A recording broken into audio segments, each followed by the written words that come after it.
Bland Altman plot in Jamovi is a scatter plot method. It is a graphical method that is used to examine whether there is an agreement between two different measurement methods and whether these measurements can be used interchangeably. The graph or the plot is a scatter plot. On the y-axis, it is plotted with the differences between the two measurements, and on the x-axis is plotted with the average between the two measurements. And in the graph or the plot, there are three major horizontal lines. One of the line is the line for the systematic bias, another two lines, one for the upper and one for lower limits of agreements. Here in Jamovi data view, I have two variables, two measurements, measurement 1 and measurement 2. And to find out whether these two measurements agree, then we need to do the Bland Altman plot.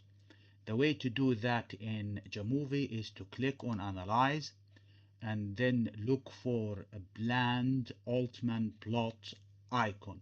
If the icon is not or the function is not installed, then click on the plus sign here and then select the function to install from the Jamovi library.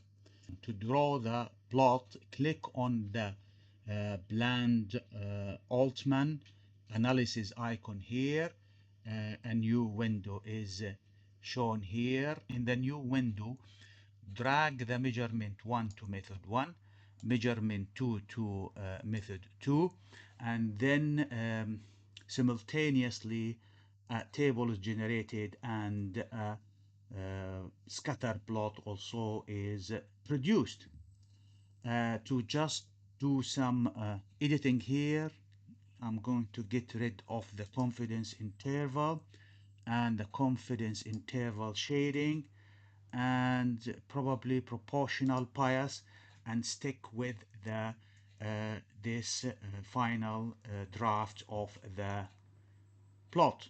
As we can see here on the y-axis, the difference variable is plotted here, which is the difference between the two measurements, and on the x-axis the means is plotted between the two measurements. There are three horizontal lines. The one which is close to the 0 is the line for the bias, systematic bias, and the top one is for the upper limit of agreement, and the lower one is for the lower limit of agreement. From the table up here, we can see that the bias, which is the mean difference, is equal to minus 0.0488, which is very close to the 0 value, and the lower limit is minus 0.87 and the upper limit is 0.77. So here from the graph or the plot, the data are scattered randomly, and most of the data fit within the upper and lower limits. There are few data points that are outside the upper lower limits. These are outliers. From here, it is fairly can be accepted that there is no bias or systematic bias between the two measurements, and both measurements do agree, as the bias here is very close to the 0 value. This is a visual examining of whether these two measurements are agreeing. To confirm the observation from the plot, then one sample t-test need to be performed, a statistical method. To do that, we need to generate two new variables. One variable for the differences and one variable for the average. And the way to do that is to click on the data here and then expand this to generate the first variable, click on compute, and then in the compute section here on the C1, back again to the column C, let's give this a label of difference, and then the equation will be in the equation or the formula box here, going to first add the data for the first measurement and then minus the data for the second measurement. So it is measurement 1 minus measurement 2, and then click on enter. As shown here, a new variable is generated with the difference between the score from the first measurement and the score for the second measurement for the whole data point in the two variables.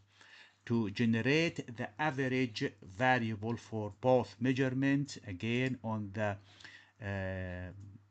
column here, let's do compute for D. Let's give it a name AV for average, and the average will be open a bracket, insert measurement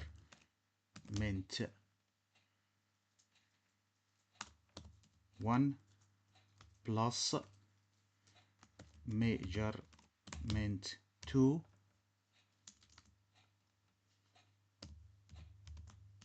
divided by 2.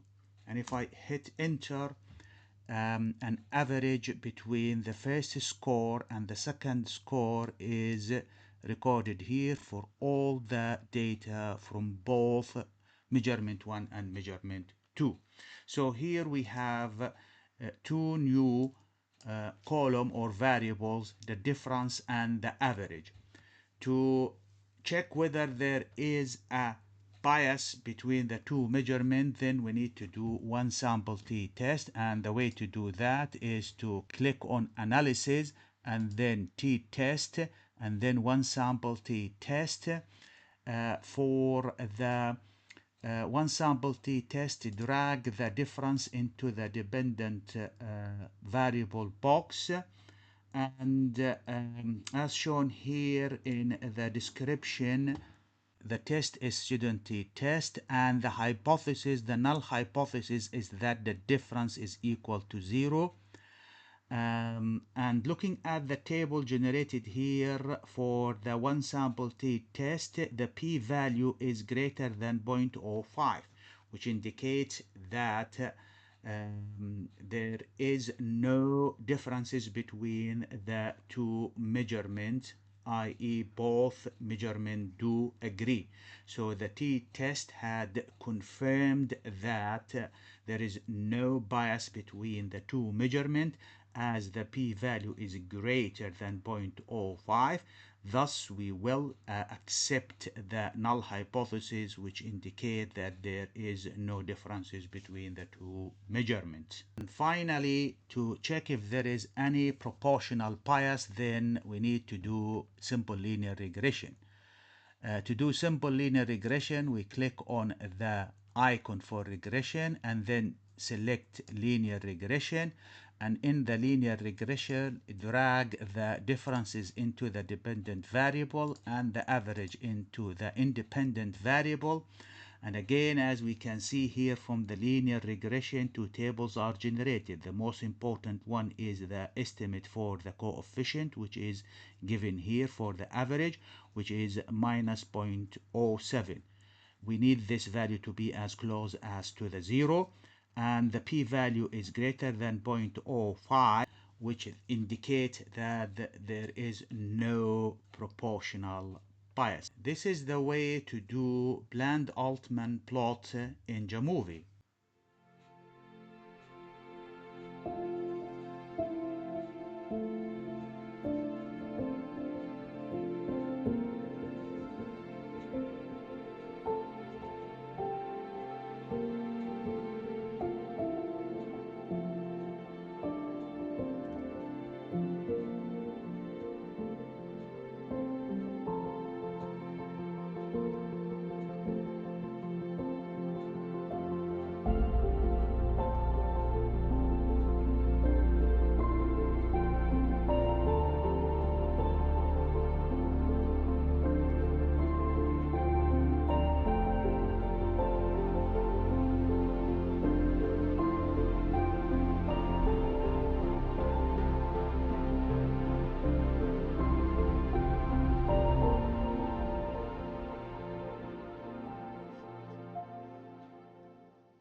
If you find this video useful, do subscribe to the channel, leave any comment in the indicated box, and activate the notification bell to receive the recent and latest release into the channel of several different video clip, and click on the like icon and share the video link with others so the channel can expand and improve to include a large scope of different statistical method and how to analyze data using several different statistical packages such as SPSS, Excel, Stata, Jamovi, Statistics, GraphPad, Prism, GPower, Python, and RevMan.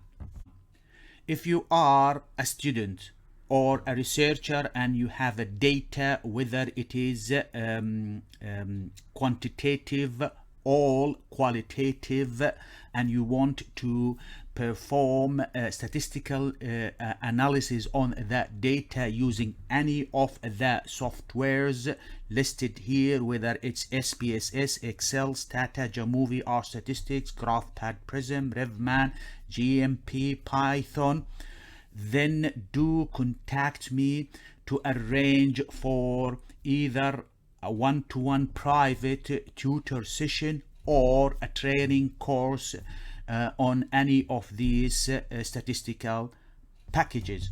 My contact details are given here, so don't hesitate to write to me or email me if you need a private one-to-one tutoring or a training course.